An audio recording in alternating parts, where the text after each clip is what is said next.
Je souhaite la bienvenue à tous ceux qui nous rejoignent pour ce cours de connaissance de soi. Aujourd'hui, nous allons explorer un sujet véritablement fascinant, le Christ universel et le Christ individuel. Dans cette session, nous allons approfondir la compréhension de cette force puissante, connue sous le nom de Christ, dans ses aspects à la fois universels et individuels. Le but de cette conférence est de comprendre clairement la signification du Christ et de découvrir comment nous pouvons éveiller et développer notre Christ individuel afin de nous unir à la grande puissance cosmique appelée le Christ universel. Qu'est-ce que le Christ exactement? Il est important d'aller au-delà de la simple perspective historique, car le Christ n'est pas seulement une figure du passé. Le Christ est une réalité vivante, présente d'instant en instant, de seconde en seconde. La première chose à comprendre est la suivante. Le Christ est une force de notre conscience, une puissance divine qui peut s'incarner. À travers l'histoire, de nombreux êtres, appelés grands maîtres ou éveillés, ont incarné cette force. Pour comprendre cela, nous devons libérer notre esprit des limites imposées par les dogmes et les croyances rigides, qui réduisent le Christ à une seule personne. En vérité, le Christ s'est manifesté dans différentes cultures et à travers les âges. Par exemple, en Chine, le Christ était connu sous le nom de Fuxi. Chez les Toltecs, le Christ était Quetzalcoatl. Au Japon, le Christ était Amitabha. En Grèce, le Christ était Héraclès, appelé Hercule par les Romains, et les 12 travaux d'Hercule symbolisent le travail intérieur que le Christ doit accomplir sur la 2e et la 3e montagne de l'initiation. En Égypte, le Christ était Osiris. Dans les mystères égyptiens, lorsqu'un maître atteignait la christification, on disait qu'il était devenu un Osiris, comme dans le cas d'Hermès Trismégiste. D'autres exemples incluent Bouddha au Népal et Krishna en Inde. Ce ne sont là que quelques-unes des nombreuses manifestations du Christ. Nous voyons donc que, bien avant Jésus de Nazareth, il existait déjà des Christs dans diverses cultures et époques. Et après Jésus, il y a également eu des Christs, Mahomet, Dante Alighieri, Saint-Germain, Cagliostro, Samael Aun-Weor, Rabolu, et même des figures comme Jeanne d'Arc et Sainte Thérèse d'Avila, car la christification n'est pas réservée aux hommes uniquement. Tous étaient des êtres qui, à travers un profond travail intérieur, ont incarné leur propre Christ intérieur. Mais parmi toutes ces manifestations, la plus connue dans le monde entier reste sans aucun doute le Maître Jésus. Qu'est-ce qui rendait le Maître Jésus si spécial? Ce qui le distingue, c'est qu'il a accompli une mission sacrée, une mission qui doit être réalisée dans chaque grande race, et que seuls des êtres d'une très haute hiérarchie peuvent accomplir. Il est venu sous une forme physique pour représenter le drame cosmique de la christification, afin de démontrer, à travers sa vie, le chemin que tout initié doit vivre intérieurement pour atteindre sa propre christification.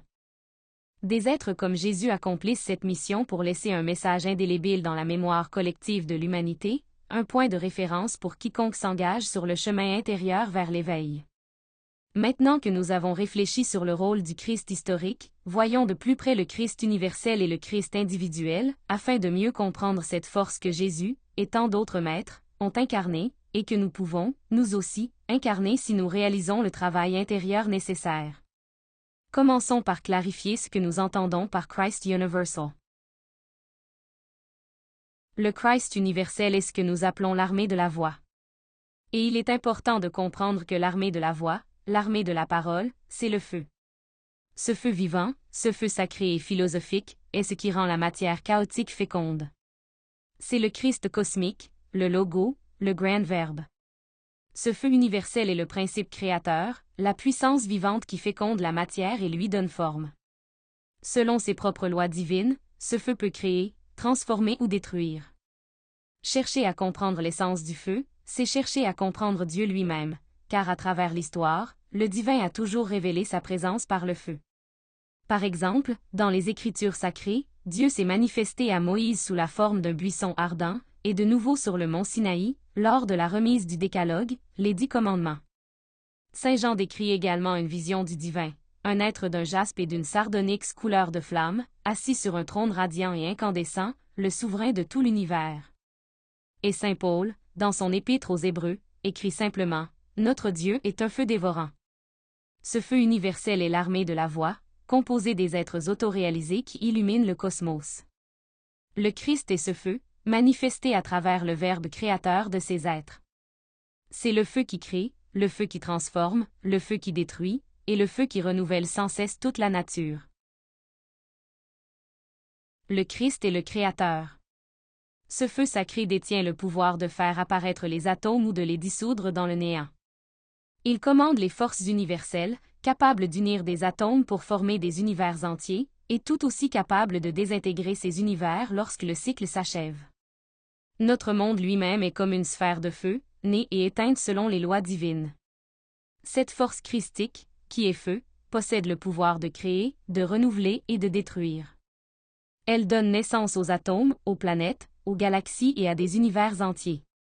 Elle forme également les différents véhicules et corps dans lesquels d'innombrables étincelles divines, des âmes comme les nôtres, viendront habiter le monde physique pour acquérir de l'expérience.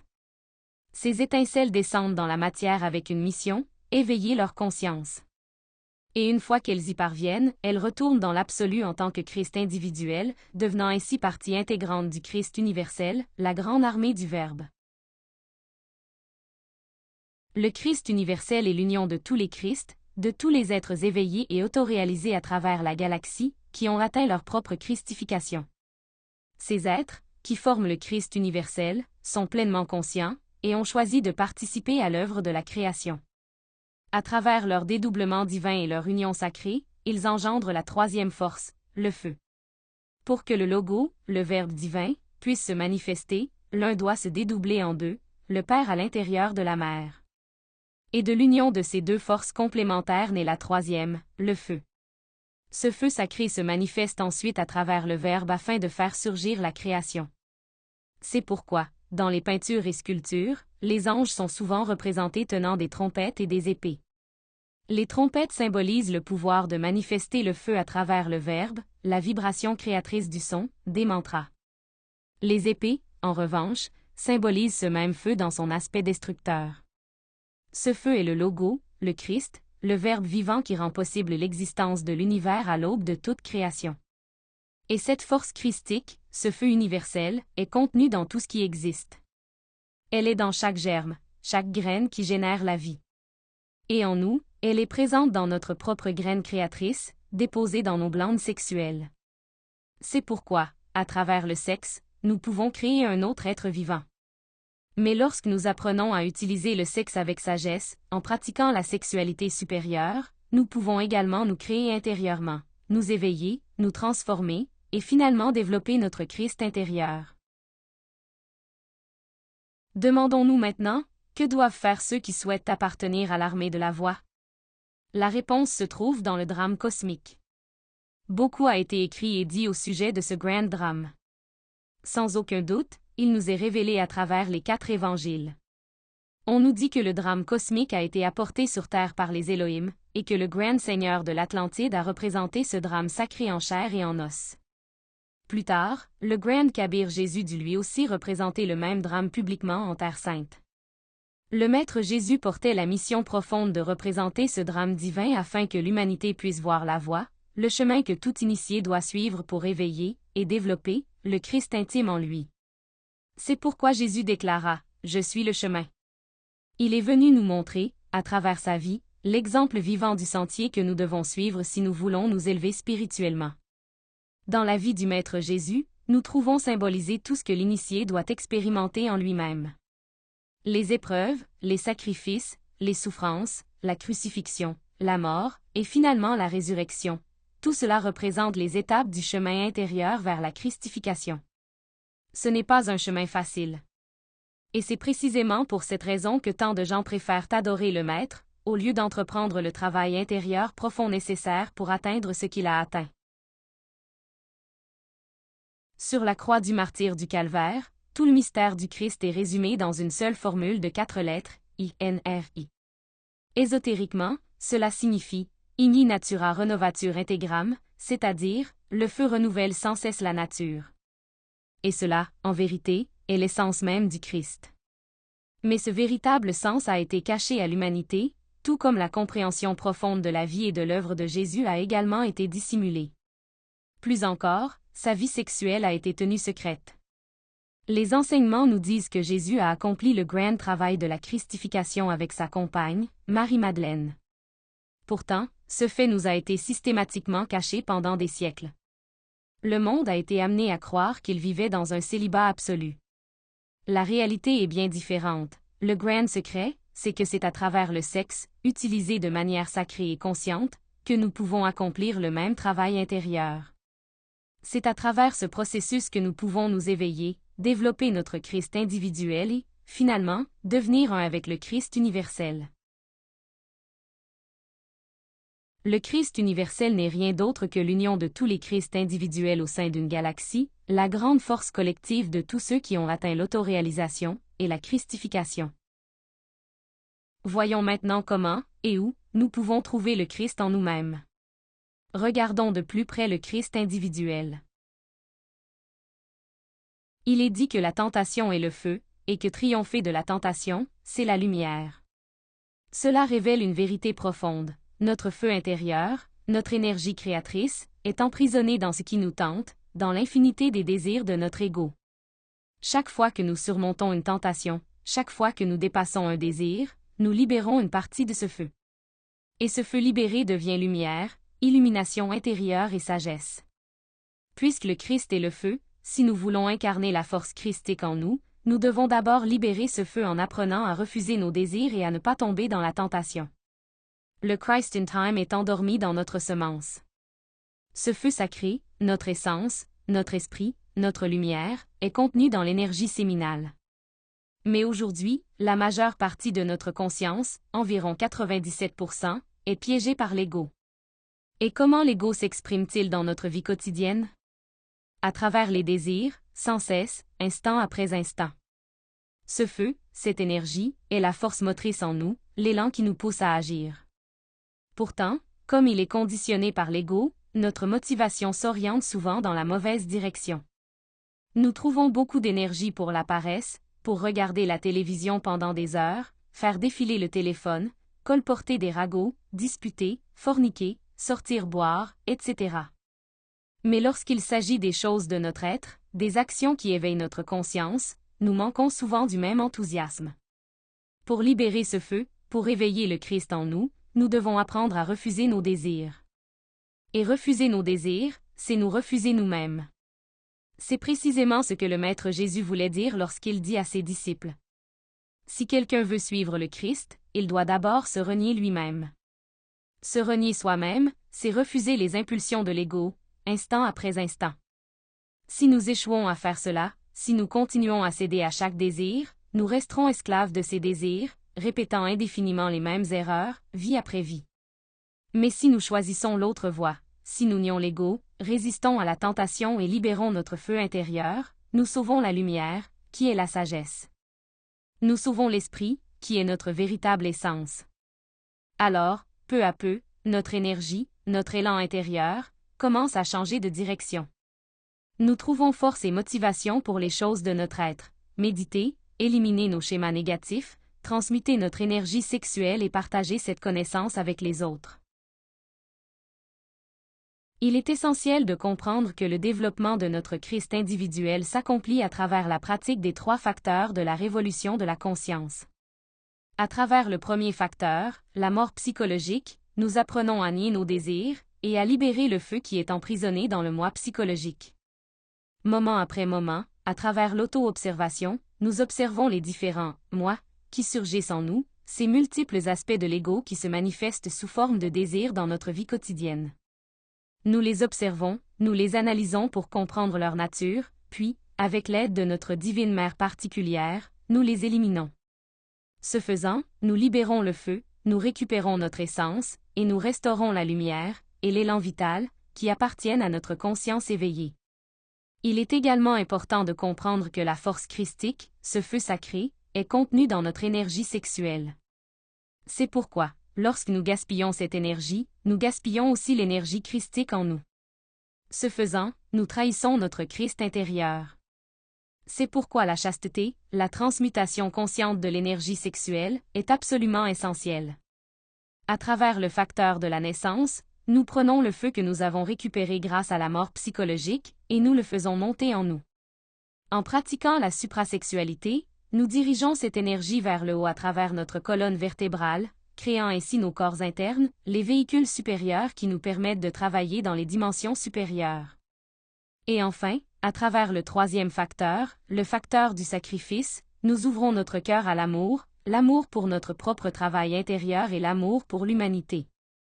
Nous partageons cette connaissance dans sa forme la plus pure, afin que d'autres puissent également trouver les outils pour éveiller leur propre conscience. L'une des fonctions essentielles du Christ est précisément celle-ci, se sacrifier consciemment pour l'humanité, offrant le chemin de retour vers le divin. Lorsque nous pratiquons ce troisième facteur, nous nous alignons également sur ce but universel. À quel moment le Christ naît-il en nous? Comme nous l'avons vu dans la conférence 11, où nous avons parlé de la fabrication de notre âme humaine, le processus commence lorsque nous commençons à pratiquer la suprasexualité. Au lieu de gaspiller notre énergie sexuelle, nous la transmutons consciemment, en la dirigeant vers le haut à travers la colonne vertébrale, et nous réussissons à allumer le feu sacré de la Kundalini. Cela marque le début d'une grande transformation. D'abord, nous régénérons nos corps physiques et vitaux, qui sont actuellement dégénérés et dans un état lunaire, pour les transformer en corps solaires. Ensuite, nous commençons à créer nos corps solaires astrales, mental et causal, des corps dont nous ne possédons pour l'instant qu'un embryon ou un principe. Une fois ces corps créés, nous obtenons la capacité de nous déplacer consciemment, et volontairement, dans les dimensions supérieures. Cela se réalise sur ce qu'on appelle la première montagne de l'initiation. Au cours de ce processus, nous arrivons à un moment décisif, plus précisément lors de la 5e initiation, pendant la création du corps causal, également connu comme le corps de la volonté. Ici, nous faisons face à un choix crucial, une épreuve présentée par le gardien du monde de la volonté. Nous devons décider entre le chemin direct et le chemin du nirvana. Choisir le chemin du nirvana signifie que notre avancement intérieur s'arrête à ce stade. Nous conservons tous les pouvoirs et facultés que nous avons acquis jusque-là, et profitons d'un état de béatitude et d'abondance pendant des centaines, voire des milliers d'années. Mais lorsque ce cycle se termine, nous devons revenir et recommencer le processus, tentant une nouvelle fois d'atteindre la libération. En empruntant ce chemin, nous retardons notre éveil final. Hélas, 999 initiés sur 1000 choisissent ce chemin, trahissant inconsciemment leur Christ in time. Cependant, si nous choisissons le chemin direct, la voie étroite et difficile, nous acceptons un chemin de sacrifice et de douleur, mais c'est aussi le seul chemin qui nous conduit au Père, en nous unissant à la grande force cosmique connue sous le nom de Christ universel. À ce stade, nous aurons déjà créé notre âme humaine, et nous serons devenus de véritables hommes. Et ce n'est qu'alors que le Fils de l'homme, le Christ, pourra naître en nous. Sans devenir d'abord de véritables hommes, la naissance du Christ est impossible. Une fois notre âme humaine formée, nous pouvons l'unir à notre âme divine, le corps bouddhique. Cette union est appelée le mariage parfait. Et c'est précisément de cette union de l'humain et du divin que naît le Christ en nous. À ce moment-là, nous vivrons réellement Noël dans notre cœur. Car même si le Christ naissait 1000 fois à Bethléem, cela ne servirait à rien, à moins qu'il ne naisse aussi en nous. Et même s'il était mort et ressuscité le 3e jour, cela ne signifierait rien, à moins qu'il ne meure et ne renaisse aussi en nous. Le Christ in time s'éveille en nous à travers le travail intérieur, le travail de la dissolution du moi psychologique. Et cet éveil ne devient possible qu'au sommet de nos efforts intentionnels et de nos souffrances volontaires. L'arrivée du feu christique est l'événement le plus important de toute notre existence. Lorsque le Christ naît et commence à se développer en nous, cette force christique prend progressivement le contrôle de tous nos processus intérieurs, nos pensées, nos émotions, nos instincts, nos mouvements, et même notre énergie sexuelle. Tout en nous commence à être guidé par la conscience christique. L'une des grandes tâches du Christ intime est l'élimination des 7 moi causaux, les graines les plus profondes de l'ego. Dans les anciennes traditions, cela était symbolisé de différentes manières. Dans les mystères égyptiens, on le représentait comme la défaite des démons rouges de Seth. Et dans les mystères grecs et romains, on le figurait comme l'accomplissement des 12 travaux d'Hercule.